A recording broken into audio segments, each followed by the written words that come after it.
열왕기하 4장으로 하나님 말씀을 듣기 원합니다. 제가 이번에 알칸사스를 다녀왔는데 그 목사님과 이야기를 하다가 굉장히 놀라운 이야기를 들었습니다. 교회를 이렇게 구입을 하게 되는데 돈이 모자랐대요. 그래가지고 기도를 열심히 했는데 어떤 분이 백지수표를 가져와가지고 목사님 모자라는 만큼 쓰세요, 그런 얘기를 하셨다는 거예요. 그래서 아니 진짜요? 그랬더니 진짜라는 거예요. 그래가지고 이제 그 돈이 모자라는 걸 그 백지수표의 금액을 써가지고 하여튼 그렇게 교회 건축을 할 수 있게 됐답니다. 정말 놀랍죠. 그런데 그분이 저한테 나중에 조용히 그러는 거예요. 목사님 후회가 된대요. 그때 돈을 더 많이 쓸걸. 그래서 너무너무 후회스럽다고, 좀 돈을 더 많이 쓸걸 하면서 제가 속으로 들으면서 에휴 참 복에 이어가지고 참 우리 하나님이 우리 삶 가운데 여러분 역사하실 때 어떤 때는 우리가 고난도 당하고 어려움도 당하지만 이렇게 극적으로 정말 역사하시는 때가 있습니다. 여러분들의 인생에서도 그럴 때가 있으셨을 것이고 제 인생에도 돌아봐도 그럴 때가 있어요. 그런데 우리가 이 땅을 살아가면서 하나님을 믿고 신뢰한다고 하면서도 고난에 닥칠 때 있지 않습니까? 그리고 또 위기가 닥쳐올 때 갑자기 정말 이렇게 쉽게 고쳐지지 않는 병이 걸렸다던가, 혹은 자식들이 속을 새긴다던가, 부부관계가 막 이렇게 걷잡을 수 없이 틀어진다던가, 그 외에 재정적으로 너무 어려움을 겪는다던가 할 때는 정말 우리가 살아계신 하나님이라고 늘 말을 하지만 그 하나님에 대한 신뢰가 한순간에 무너질 때가 있습니다. 그런데 여러분 성경을 좀 자세히 읽어보면 많은 믿음의 사람들이 사실은 고난을 겪지 않은 사람들이 없어요. 그리고 그 고난의 때 오히려 그 돌보시는 하나님을 더 깊이 경험하면서 그들이 하나님을 신뢰하게 되는 그런 역전, 반전의 역사가 많이 기록되어 있다는 것이죠. 예수 믿는 사람들에게 고난이 없다, 이거는 잘못된 복음입니다. 하나님의 사람, 예수 믿는 사람에게도 고난이 있는데, 그런데 우리가 믿는 그 하나님은 어떤 분이냐면 그 고난의 때에 우리를 돌봐주시는 분이라는 거죠. 그 고난의 때에 우리를 이끄셔서 기가 막히게 하나님의 살아계심을 주님이 경험하게 하신다는 거죠. 그러니까 이스라엘 백성들이 그 이집트에서, 애굽에서 출애굽해가지고 홍해바다를 건넜잖아요. 얼마나 놀라운 하나님을 경험합니까? 그런데 3일 만에 그들이 물이 없어가지고 너무 고통스러워하는데 물을 만나긴 했어요. 근데 그 물이 사람이 먹을 수 없는 아주 썩은 물이라고 해야 될까요? 그런 물이었던 거죠. 그래 이스라엘 백성들이 물이 없어가지고 그 물도 마실 수 없기 때문에 원망하고 불평할 때 결국 하나님께서는 모세의 기도를 듣고 그 마라에 쓴 물을, 그 쓴 물을 나뭇가지를 던져서 달게 만들어 주시잖아요. 우리가 여기서 해볼 수 있는 질문이, 홍해를 가르시고 10가지 재앙으로 이집트에서, 애굽에서 그들을 건져내신 하나님이 왜 쓴 물을 만나게 했을까요? 이런 질문이죠. 왜 쓴 물을 만나게 했을까요? 가는 곳마다 하루에 한 번씩 먹을 수 있도록 오아시스를 준비하실 수 있는 하나님인데요. 그 이유는 하나님은 우리로 하여금 의도적으로 또 하나님의 계획에 의해서 고난의 길을 가게 하신다는 거죠. 그건 우리의 유익을 위해서입니다. 그런데 우리 인간들이 그런 고난의 그 여정에서 하나님의 공급하심과 역사하심을 느끼면서 하나님에 대한 신뢰가 점점 더 커가는 거죠. 처음부터 아마 계속해서 물을 공급해 줬다고 한다면 그들은 그 하나님이 물의 공급자라는 걸 잘 몰랐을 거예요.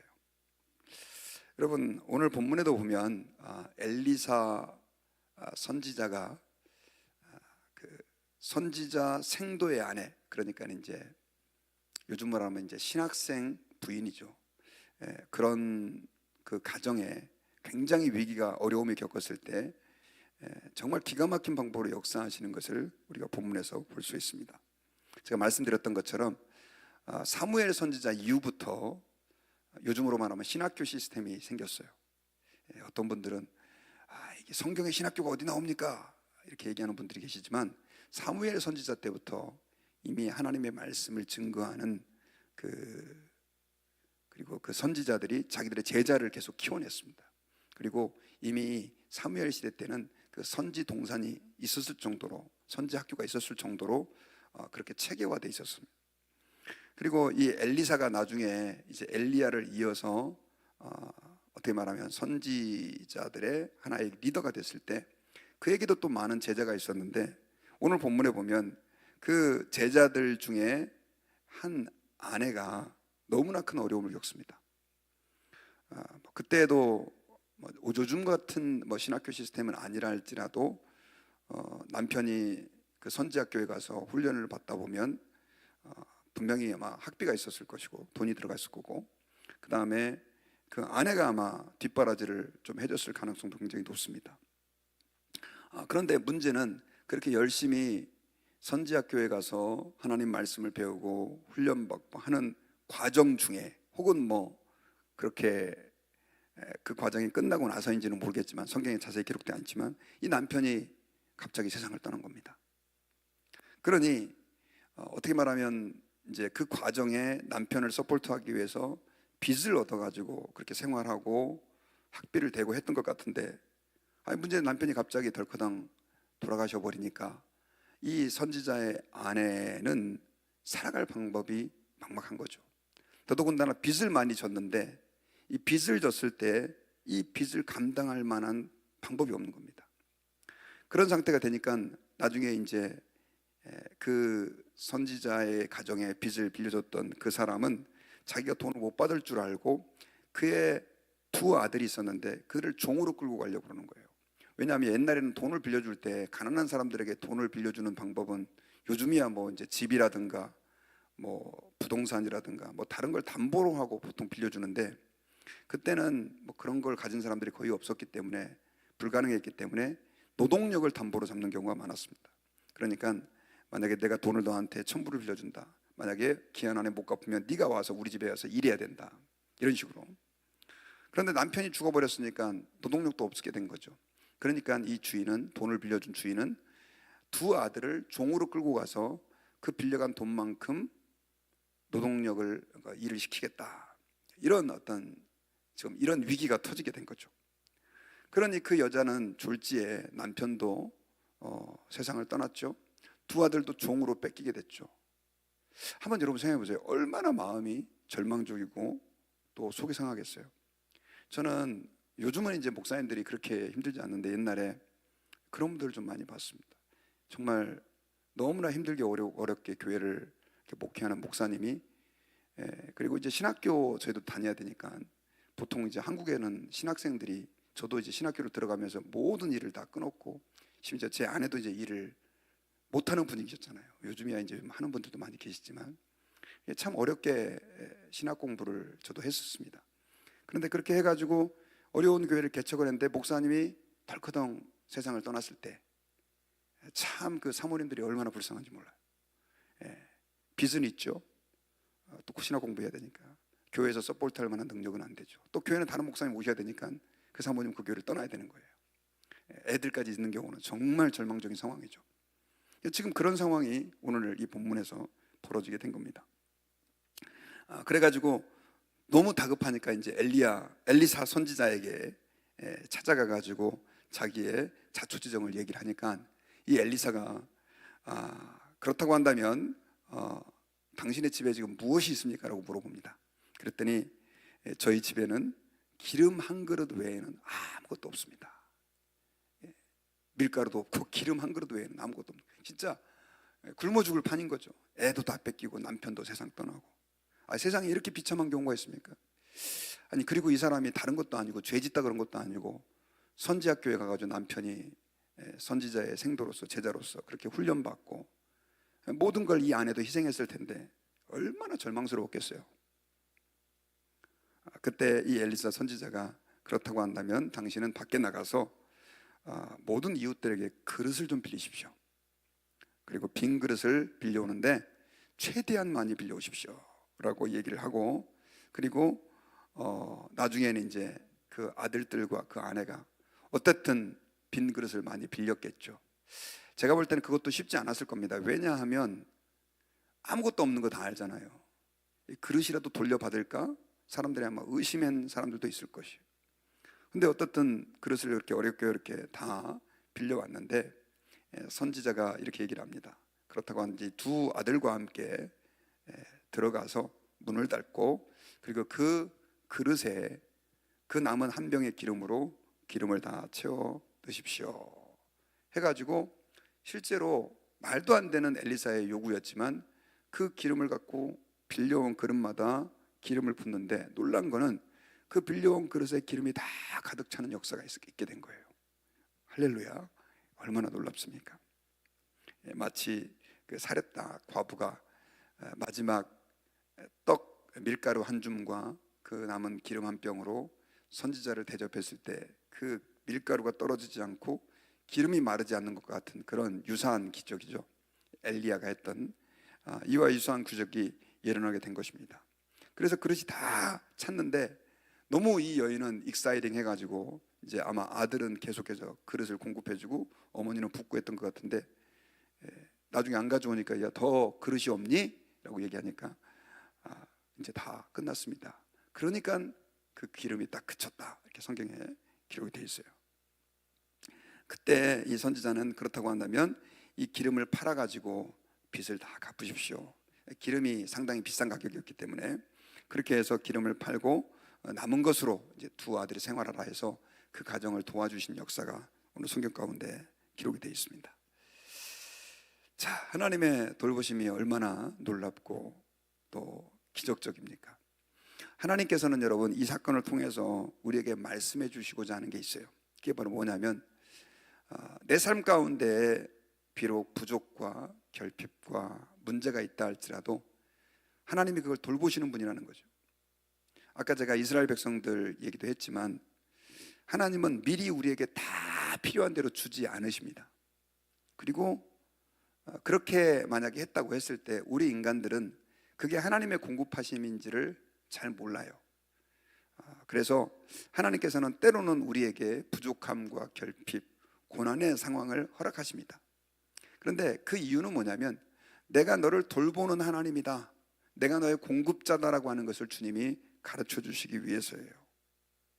저도 지금까지 제 삶을 돌아봤을 때, 미국에서 지금 산 지가 22년 됐는데 처음에는 잘 몰랐거든요. 근데 그 지나온 시간 동안 있었던, 어떻게 말하면 그냥 일반적으로 일어날 수 있는 일이라고 생각했던 것들이 너무너무 기적적으로 하나님의 돌보심이었다는 걸 깨달을 때가 되게 많아요.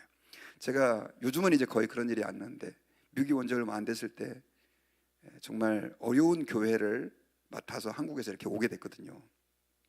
교인이 없었습니다. 근데 온 지 한 달인가 밖에 안 됐는데 지금 생각해보니까 제가 아무것도 모른 거죠. 저는 한국 돈만 계산하고 미국에서는 그래도 이 정도 사례비면 살 수 있겠다 생각을 하고, 뭐 그냥 입에 풀칠할 정도는 되니까 에셋 때리고 그냥 무작정 온 거예요, 2002년도에. 근데 지금 생각해보면 그거 가지고 도저히 살 수 있는 돈이 아니거든요. 또 저희는 뭐 일을 해서는 안 된다라고 하는 생각들을 가지고 있었기 때문에 따로 일할 생각 자체도 하지 못했고요. 그런데 온 지 한 달밖에 안 됐는데 진짜로 저희 교인도 아닌 분이 저를 보더니 너무 사시는 게 힘들겠다고, 지금 생각해보니까 그것도 큰 돈이에요. 한 달에 300불씩 저를 돕겠다는 거예요, 생활비에서. 그래서 저는 감사합니다고 이렇게 계속 받았거든요, 수표를. 썼는데 그게 말이 되는 얘기냐고요. 그래서 1년 정도 제가 이렇게 도움을 좀 받았던 기억도 있고, 또 계속해서 어려운 일들이 좀 많이 있었는데 그 사이에 지금 대충 따져보니까 제가 교통사고 한 7번 났습니다. 뭐 한 1년에 한 번씩 뒤에 와서 차가 받아가지고, 그러면 좀 보상금이 나오잖아요. 그거 가지고 빚도 갚고 크레딧 카드 빚도 갚고, 하여튼 그렇게 근근히 막 이렇게 통장 잔고가 진짜 500불 이상이 있을 때가 거의 없었던, 정말로 힘들게 어떻게 여기까지 왔는데, 그 상황 속에서는 그냥 뭐 그러려니 하고 뭐 사고 났네? 근데 보상금이 좀 나오네 해가지고 몇천 불 좀 나오면 그거 가지고 빚 갚고 살아가고 했던. 근데 지금 생각해보니까 그것도 다 하나님의 공급하심이었더라고요. 왜냐하면 그렇게 사고를 났는데 제가 다 크게 다치지 않았잖아요. 그냥 뒤에서 거의 다 바치는 사고였고. 제가 좀 이런 얘기 한다는 게 좀 우습지만, 근데 요즘에는 또 그런 사고가 좀 잘 안 나요. 하나님께서 참 역사하시고 여러 가지 방법으로 공급해 주시고 하셨던 것들이 지금 돌아보니까 너무 감사해요.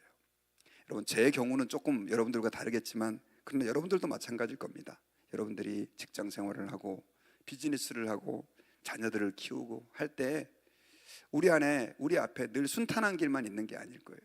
수많은 어려움들이 있고 또 고통들이 있을 것입니다. 목회자로서의 제 삶이 아니라 여러분들의 삶 속에서도. 그런데 여러분, 우리 하나님이 지금 이 정말 비참하고 어려웠던 그 선지자의 그 생도의 아내를 도왔던 이 사건을 보면서 그 하나님이 우리를 돌보시는 하나님이라고 하는 사실을 우리는 꼭 기억하고, 아무리 어려운 상황 속에서도 우리가 절대 낙심해서는 아니 될 줄 믿습니다. 우리가 고백하고 있는 시편 23편, 우리가 너무 좋아하는 시편이잖아요. 이 시편이 다윗의 고백인데 이 돌보시는 하나님을 고백하고 있어요. 여호와는 나의 목자시니 내가 부족함이 없으리로다. 그가 나를 푸른 초장에 누이시며 쉴 만한 물가로 인도하시는도다. 내가 사망의 음침한 골짜기로 다닐지라도 해를 두려워하지 않을 것은 주께서 나와 함께 하심이라. 주의 지팡이와 막대기가 나를 안위하시나이다. 내가 원수의 목전에 있을 때도 주께서 내게 상을 베푸시고. 그런데 이걸 갖다가 유진 피터슨이라고 하는 목사님이 더 메시지로 번역을 하면서요, 여기에서 이제 다윗이 내가 원수의 목전에 있을 때 주께서 내게 상을 베푸셨다라고 하는 것을 이렇게 번역을 했어요. 내가 원수와 전쟁에서 대치하고 있을 때 주께서 내게 코스 요리로 대접하셨다, 이런 얘기를, 코스 요리로 내게 밥상을 차려주셨다, 이렇게 번역을 하고 있어요. 여기서의 상은 프라이즈가 아니라 밥상입니다. 근데 여러분, 시편 23편을 보면은 그 배경 자체가 낭만적인 상태에서 부른 게 아니라 전쟁터에서, 이제 내가 이 전쟁에서 죽을 수도 있는 위기라고 할 수 있는 그런 상태에서 다윗이 고백하고 있는 시편이에요. 주님이 나의 공급자시고 돌보시는 분이고, 사망의 엄침한 골짜기 있을 때에도, 그 원수와 진을 치고 적과 대적하고 있을 때도 주님이 나를 먹이신다라고 고백하고 있는 것이죠. 우리 모든 사람들 가운데 가장 좋아하는 시편이 그거라고 그러잖아요. 여러분, 그 하나님이 바로 저와 여러분들의 하나님이신 줄 믿으시기 바랍니다. 그런데 이걸 갖다 누리기 위해서 우리가 한 가지 필요한 게 있습니다. 그게 뭐냐면, 오늘 본문에 보면 그냥 어려우니까 엘리사가 금덩어리를 하나 딱 갖다 주고 이렇게 하면 좋은데 그렇게 안 하고 그릇을 다 빌려오라고 그러잖아요. 그릇을. 왜 그릇을 빌려오라고 그랬을까요? 물론 이제 그 빌려온 그릇에 기름을 따라주기 위한 건데, 거기에서 뭘 요구하냐면 믿음을 요구하는 겁니다. 자, 그릇을 만약에 그 여인이 하나만, 그것도 종재기 같은 거 하나만, 아유 그릇을 빌렸는데 좀 빌릴 데가 없어가지고 요거 하나 갖고 왔습니다, 그러면 여러분 어떻게 됐을까요? 그 종재기 같은 그릇 하나만 기름이 딱 채워져 끝나는 거예요. 그럼 그거 가지고 빚 갚을 수 있어요? 근데 왜 하나님께서는 그릇을 많이 빌려오라고 그래가지고 그 빌려온 그릇에 채우는 방식으로 기적을 베푸셨을까요? 그 이유는요, 우리가 어려움의 때, 고난의 때 하나님을 신뢰하라는 거죠. 그리고 그 하나님 앞에서 믿음으로 순종하라는 것이죠. 여러분, 성경에 보면 늘 이런 구도가 같이 나와요. 그래서 예수님께서, 제가 지난번에도 믿음의 마중물이라고 하는 설교를 새벽 기도 때 했는데, 하나님의 기적을 역사하실 때, 또 엘리사가 그 아람과의 그 전쟁에서 웅덩이를 파라고 얘기했을 때 믿음의 행동을 자꾸 요구한단 말이죠. 기적을 행하실 때 그냥 하실 수 있는 분인데도 불구하고 그걸 하는 건 뭐냐면, 우리가 하나님 앞에서 그 어려움의 때, 곤란한 때 믿음으로 순종하고 믿음으로 행동할 때 그 믿음의 그릇을 채워주는 방식으로 하나님 역사한다는 것입니다. 왜 그렇게 하시느냐? 그게 우리에게 유익이 되기 때문에. 그냥 알아서 하나님이 다 공급해주면 우리는 좋을 것 같지만, 우리는 그 하나님의 그 공급하심을요 그냥 자연스러운 현상이라고 생각하지 하나님이 내게 공급해 주셨다고 생각하지 않기 때문에 그렇습니다. 그래서 우리가 큰 믿음의 그릇을 가지는 것이 너무 중요한데, 바로 이 선지자 생도의 아내와 가정 가운데 주님이 그런 방식으로 엘리사를 통해서 기적을 일으켜 주셨다는 것을 기억하시기 바랍니다. 그러므로 여러분, 어려움이 있을 때 있잖아요, 하나님 앞에 기도하되 하나님 도와주세요 라고 하면서 한 가지 우리가 더 생각해야 될 게 있어요. 그게 뭐냐면, 제가 이때 믿음으로 행동해야 될 게 무엇입니까? 내가 이때 믿음으로 하나님 앞에 순종해야 될 것이 무엇입니까? 라는 것들을 한번 생각을 해보세요. 그래서 모험을 여러분 좀 무릅쓰시고 안전한 길만 걸으려고 하지 마시고 늘 하던 대로만 살지 마시고 하나님 앞에서 힘들고 어려운 일이지만 이게 주님이 기뻐하는 길이라고 한다면 하나님 앞에 한번 도전해 보십시오.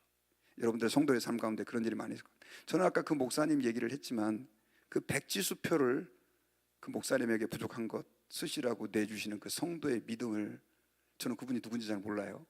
우리 교회도 이제 그런 분들이 계셨지만 정말 대단한 것 같아요. 얼마나 여러분 하나님을 신뢰하는 믿음이 강하면 돈 많다고 그렇게 할 수 있는 게 아니거든요, 여러분.